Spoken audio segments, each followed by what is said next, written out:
Um, so a little bit about me. I'm an old guy, so I've seen a lot, and a do-it-yourselfer, so I've done a lot. And then I've worked mostly in building energy science and utility planning. I worked for 30 years for the city of Palo Alto's electric and gas utilities, working on programs and on lining up their electric portfolio, becoming their lead resource planner. And then there's some overlaps between all these things. So there's this power efficient design, PED, which is this thing I'll be talking about today. And that's kind of the intersection between building science, trying to make more efficient buildings, and utility planning, trying to fit everything onto the grid. Then also, I've been working on policies and community choice energies for utility things, and then on reach codes. And then, so the intersection of all of this stuff, we will hit a little bit at the end of this talk about power efficient design policies that cities can follow.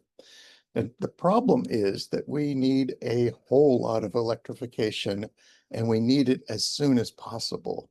We're trying to decarbonize the grid, and we're doing a great job getting there. And we're also now, the dirtiest thing we have is natural gas and gasoline. So those are the things we're trying to electrify, the end uses that are using those fossil fuels. We're trying to get that done quickly. But we've got some problems going on in that electrification was kind of a new thing to us in California, and the contractors who started doing it initially were running into problems of accidentally painting customers into a corner by installing some kind of overpowered first moves in the electrification. And basic home electrification involves 5 end use categories. And so end uses are things like water heating, space heating, clothes drying, cooking, and car charging. So those are the 5 end uses that we're classically trying to electrify. We can talk about others like pool heating and fireplaces too, but I mostly work on those 5 because they're core to the electrification process. So the solution to that kind of jamming people up and painting them into the corners would be to promote this power efficient design that I'll be describing. And power efficient design is kind of intentional design, trying to figure out how to meet the customer's real needs for things like hot water, thermal comfort, cooked food, dry clothes, and mobility. How to meet those basic needs that they're trying to meet through those 5 end uses. And we try to do it in more power efficient ways. And so everyone's familiar with energy efficiency, and energy efficiency, we're typically looking at an annual energy efficiency. And the reason you do it, one reason is to save operating costs.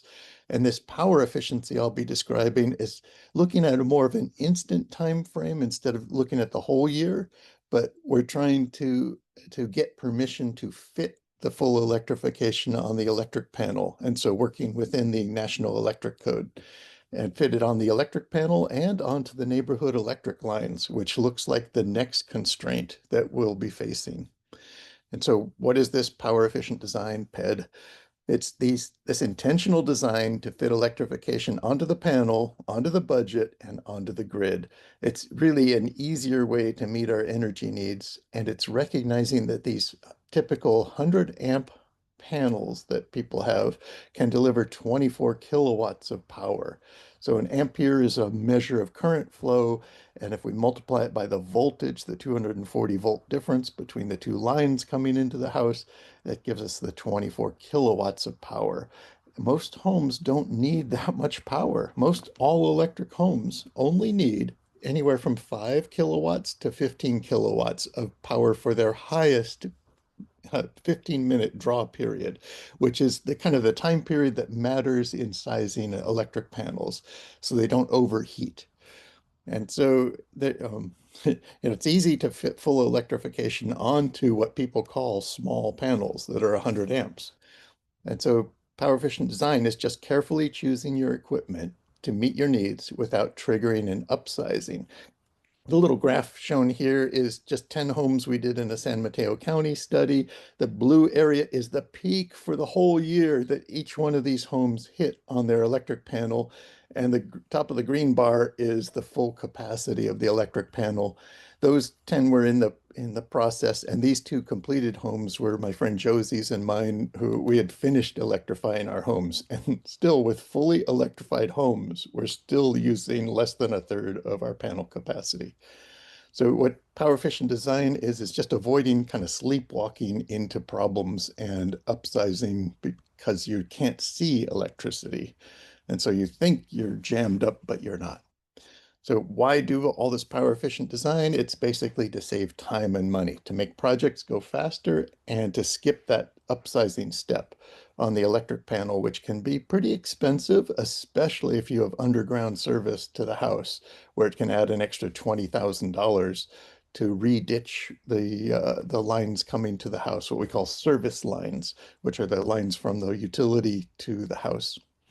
So there's lots of money to be saved by figuring out how to limbo under that criteria and not trigger an upsizing. Oh, and at this bottom thing, to achieve the needed decarbonization in the state's targets, we need to move up to electrifying homes about 25 times the annual speed that we're doing it now. If we start right now and switch from electrifying 20,000 homes a year to 25 times that, we can hit the target by the year 2045. If we start any slower or delay any more, we miss the targets and or have to go faster. So what do we want? We really want things that energy provides, like hot showers and cold beer. We want what we call our end use services met. So water heating, cooking, etc. We don't really want these electric units called watts or amps or volts, and we don't want therms of gas, because all of those things, they cost money and they're bad for us. They hurt if you touch them. So, so we don't want the energy forms themselves. We want what they do. So the good strategy is to use equipment that's sized right to meet your needs and to pick the most efficient models of that right-sized equipment. And then if you still have to, use controls that might act like a little air traffic controller and have two devices take turns. Say you can have a device that lets your dryer run first whenever you want, and when the dryer's done, it'll send the excess electricity over to finish topping off your car charger or something like that. And then the other thing is it really does pay to insulate well and to air seal your buildings when you get around for it, around to it. And that can be before the project or after the project or not do it at all. The thing I want to do when I talk about insulating well and all this stuff is not to make it a prerequisite. You do not have to do that before electrifying your house. We don't have time to wait anymore for people to insulate. We need to get on with the electrification. They can insulate afterwards. Okay, so electric panels do have a lot of available peak capacity. This is a graph showing about 1,500 electric panels across the bottom axis. That's 1,480 electric panels. The top of the orange bar is the size of the electric panel, and that says 200 amps. So this whole big set here is 200 amp panels, big panels. And there's even bigger ones for really opulent homes. And then the blue bar, each tiny little blue bar in here is the annual peak, the peak for the whole year of that house on that panel. And so what you're seeing is a lot of orange unused space on the panels and not as much blue used space. In fact, the average panel is peaking. The highest load of the whole year is only 34% of the panel capacity. Most of the year, you're well under 10% or 5% of your panel's capacity. So there's a lot of panel capacity, but again, all this is invisible. And so we can figure it out through measuring and or calculating. So how do we reduce this panel loading? We have three independent approaches. You can use any of the three approaches. Any one of them, you can use two of them, you can use three of them.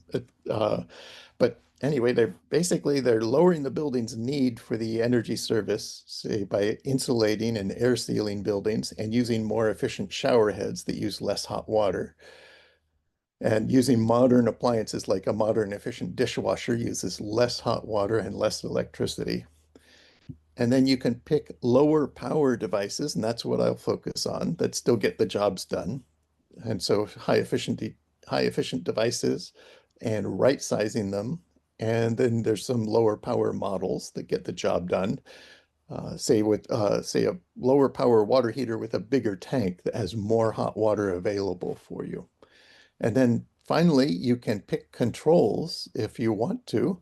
Let's say you get close, but you still looks like your calculations show you'll go over the panel capacity, or you want a bigger car charger or whatever it was. You can pick controls that help the devices take turns, or you can pick controls that pause one of the devices for the annual peak load jam, which might be the annual cookie baking party in the winter with all your doors open and washing your neighbors' clothes and charging their cars. So, so that anyway, that's how you're building probably peaks, is through some unusual event. Okay, this graph gets a little nerdy for some folks, but it's basically showing the 5 end uses like clothes drying here and the power needed by 5 different types of clothes dryers as the power is counted on the electric panel. And the biggest power need here is the common electric resistance dryer. And then there's hybrid or heat pump dryers, condensing dryers, heat pump dryers, and then a combo washer dryer, which doesn't count any more power on the panel because it's one machine doing 2 jobs. And same kind of thing here for different options on cooking, different options on water heating with the new 120 volt heat pump water heaters versus the common 30 amp heat pump water heater. And then 2 different options shown here in space heating with these 3-ton heat pumps. This one is just in blue here is more efficient than this other one in blue, which was less efficient and needed more power to meet the peak heating needs. And then this orange bar is a practice that they used to do in adding strip resistance heaters, which are like toaster elements into the heat pump ductwork in order to top off temperatures. They don't have to do that anymore with the new modern heat pumps, but some contractors still add it. There's kind of a split incentive going on between contractors and customers sometimes about what to do. Whoops, go back. And then here's different car charger sizes with a common, just half of the cars out there are being charged on regular 120 volt plug-in, and they get about 13,000 miles of charging if they charge 8 hours a night. Versus the other common thing is people putting in 50 amp circuits, and they can get 98,000 miles a year of charging if they're only charging 8 hours a night. So those things are massively oversized for the roughly 10 to 20,000 miles that people drive per year. But again, it's invisible.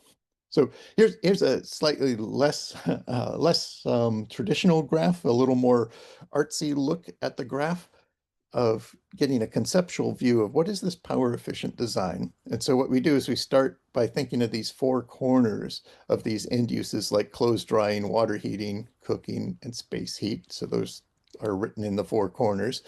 And then these arcs out here are at different radius. So this combo washer dryer thing I talked about is one device that washes and dries clothes and doesn't take up any extra panel space or amperage. And then the next bump out in more power intensity is to use this efficient heat pump dryer. And the common thing people are using are these electric resistance toaster element dryers. And so that you can see 3 dryers and how much power they need. And then here's the same kind of thing for water heaters, 3 different heat pump water heaters and how much power they need, 2 different space heat arrangements and how much power they need. And the big difference there was that resistor strip, and 2 different cooking styles. Say the cooking device, there's now a 120 volt plug-in battery assisted range that uses very little power. Actually, I should plot it way down here. And then our conventional 40 amp or 50 amp induction range out here. But you can kind of see each of these corners as we put more power intense devices in them, they squeeze down the remaining area available for EV charging.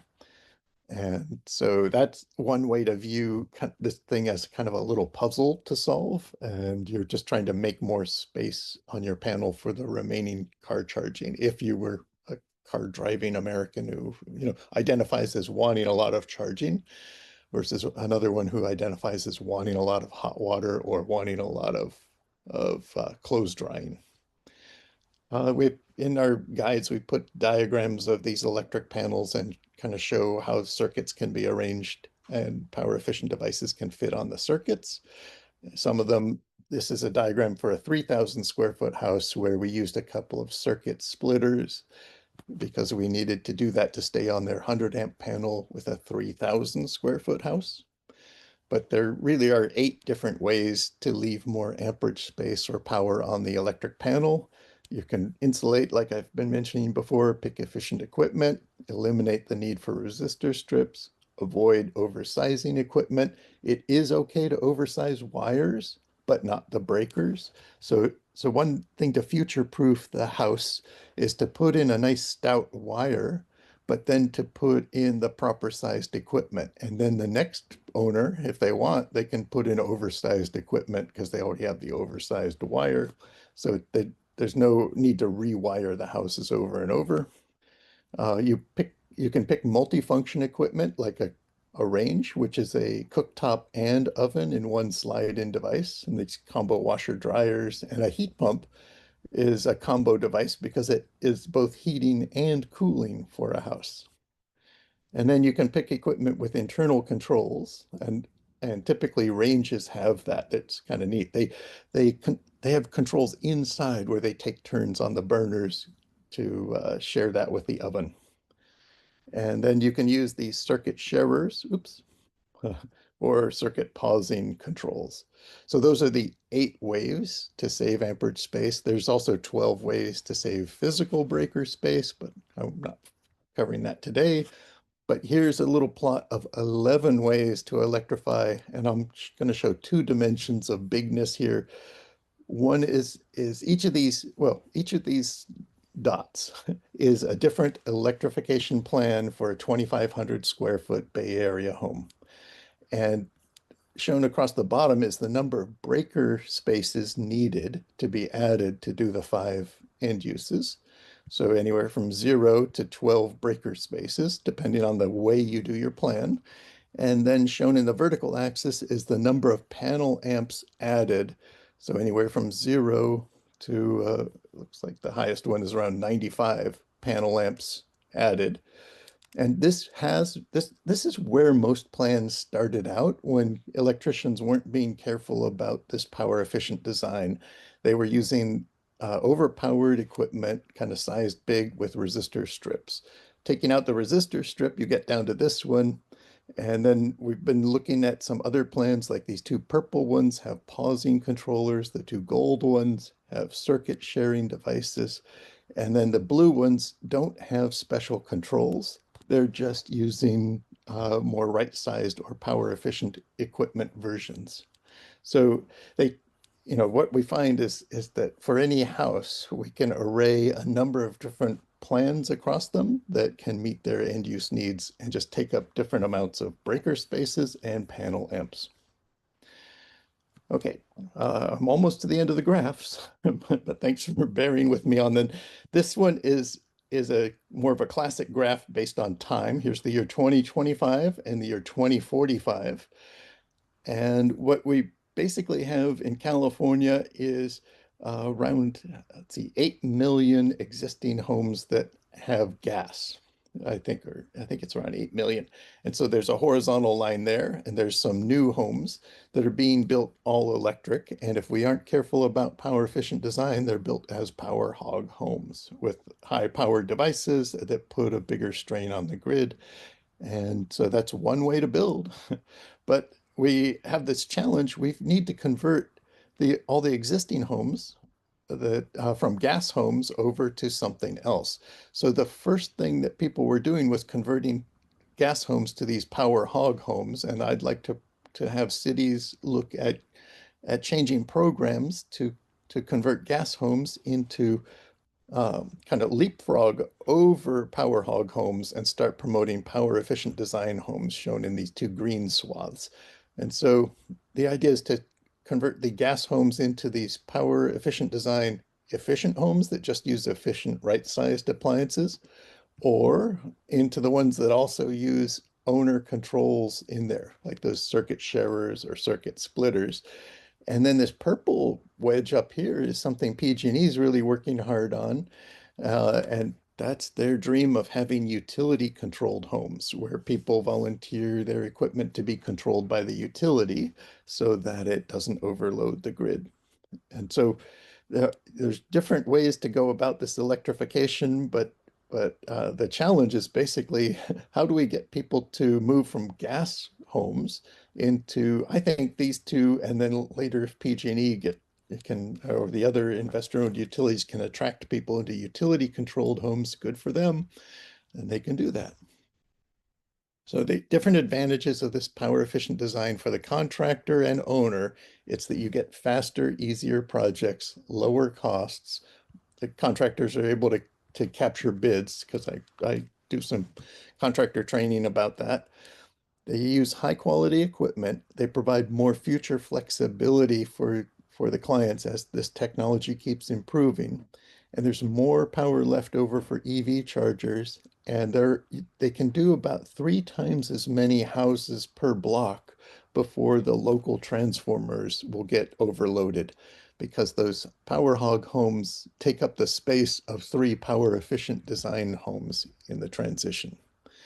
And so the advantages for cities and utilities are, again, those faster, easier projects, less overheating of transformers, longer transformer lives up on the poles, less workforce visits per block, reasonable workforce requirements, because I think the power hog thing just takes so many hours to do in the different trades that we don't have the workforce to be able to complete the transition by 2045. And so the power efficient design is a way to ration the workforce out, get more work done by them, and meet the city and utility and customer goals. So what should the cities be working on? I think it's figuring out how to both allow, promote, and maybe even require power efficient design. They need to be working on streamlining permitting to eliminate most plan checking. Now, plan checking is the thing where you force contractors to draw plans that then go in for weeks of review by plan checkers. And it's all about paper planning. And so I think to really speed things up, we need to figure out how do you skip most plan checking for appliance replacement because we don't have to get a plan check to replace our washing machine. But why do we have to do that for a water heater? And so we should be doing field inspections if needed to make sure the water heater's installed right. And one idea is you could send everyone a permit for a 120-volt heat pump water heater unsolicited. Just this postcard permit arrives. Currently, people permit about 5 to 10% of water heater installs, even though permits are required. But imagine if they all received a permit in the mail hinting that you do need a permit, and it let them schedule an inspection. And so then you get more permit compliance. So we need to be promoting good design and then doing the zoning and planning clarification that allows quiet heat pumps. We can measure decibel sound level steadiness, which is how you reduce annoyance. And you can measure it on the other side of the fence so that the fence can be part of the sound dampening apparatus. And so that gives people another way to comply. This this is just an image of another idea to send out a postcard to everyone, just showing them that good electricians can fit all 5 of these things onto typical 100 amp panels, and that showing what these 5 different devices are providing, like 40 to 80,000 miles per year of charging, 5 showers per hour, things like that. Just getting things down into the customer language. And there is a cascade of benefits that I'm trying to get at from this power efficient design through less utility burden, less workforce burden, less contractor and customer burden, and more climate progress. So there's a number of resources in the slide deck, and that's all I have.